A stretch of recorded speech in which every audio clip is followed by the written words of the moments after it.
Shalom à tous et Shavua Tov à tous, j'espère que vous allez bien.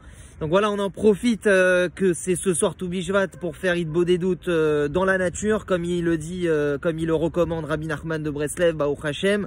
Alors, il y a deux messages Breslev concernant la fête de Tou Bishvat. Le premier, c'est que tant que la bougie brûle, il est possible de réparer.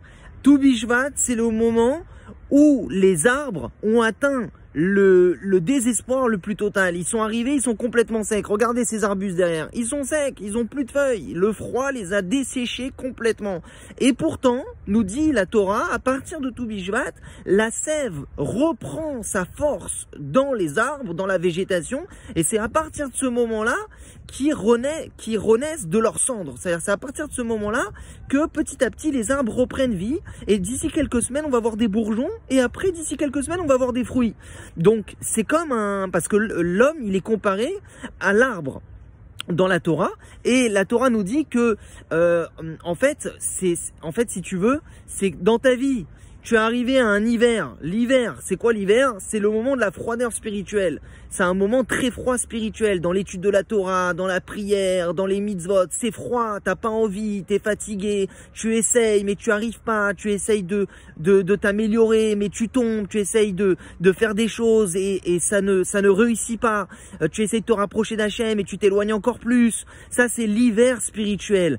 Mais sache que tant que la bougie brûle, tant qu'il y a de la vie, il y a de l'espoir. Parce que tu vois les arbres qui sont comme ça, qui sont desséchés complètement, et ben à partir d'un moment, un moment de leur vie, un moment dans l'année, à partir de Tou Bishvat, la sève reprend sa force. Pareil, le juif, même s'il peut être desséché complètement, il peut être dans l'hiver spirituel, il va y avoir un moment, tant qu'il est vivant, va y avoir un moment dans sa vie où sa neshama comme la sève de l'arbre, sa neshama qui est en lui, son étincelle divine qui est toujours en lui quoi qu'il arrive, elle va reprendre sa force. Elle va reprendre sa force à tel point qu'il va revivre et à tel point que d'ici quelques jours et quelques temps, eh ben, ça va porter ses fruits. C'est-à-dire, il va réussir concrètement, dans la pratique, à étudier la Torah, à prier Hachem et à accomplir des mitzvot, à servir Dieu avec joie et comme Hachem il le demande. Donc, tant que la bougie brûle, il est possible de réparer. Tant qu'il y a de la vie, il y a de l'espoir. Donc, il ne faut pas désespérer. En yosh balam klal, il dit Rabbi Nachman de Breslev,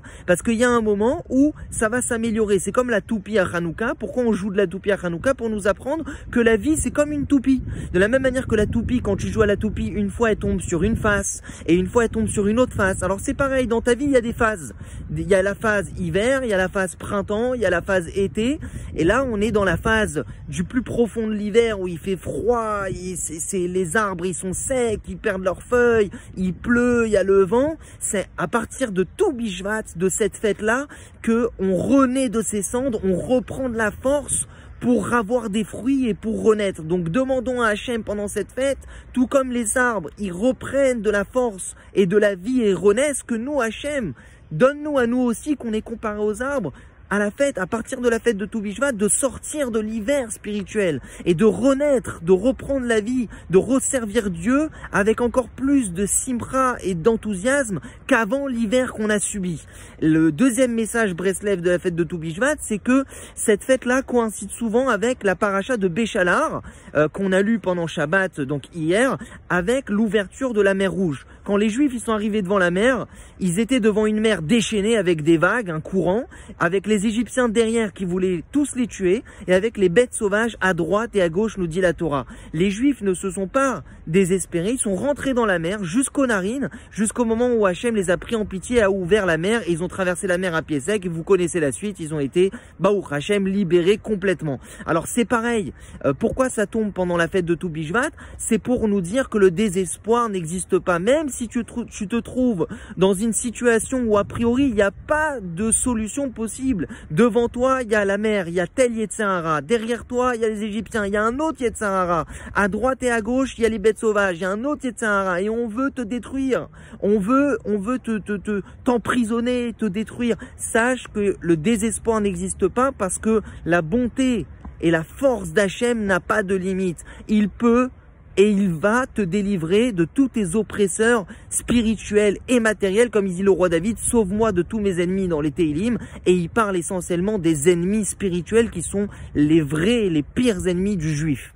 Donc voilà, que Bezrat Hashem, avec la fête de Tou Bishvat, on se remplisse d'espoir en la miséricorde et la délivrance d'Hachem, que c'est sûr qu'Hachem, tout comme il s'occupe des arbres, qui sont voilà des êtres bien sûr merveilleux, c'est la nature, c'est Dieu qui les a créés, mais nous on est les enfants d'Hachem. Alors c'est sûr que si le Baal Habayit, le Baal Habos, le propriétaire de sa maison, il s'occupe de son jardin, de faire en sorte que les arbres renaissent et revivent et reprennent de la force, alors c'est sûr que le propriétaire de la maison, il va s'occuper encore plus de ses enfants, de ses petits-enfants qu'il adore, et qui va s'occuper que eux aussi, ils puissent sortir de leurs problèmes et renaître, revivre et réussir la mission pour laquelle ils ont été créés. Voilà. Chazak Ubaror et Chag Sameach.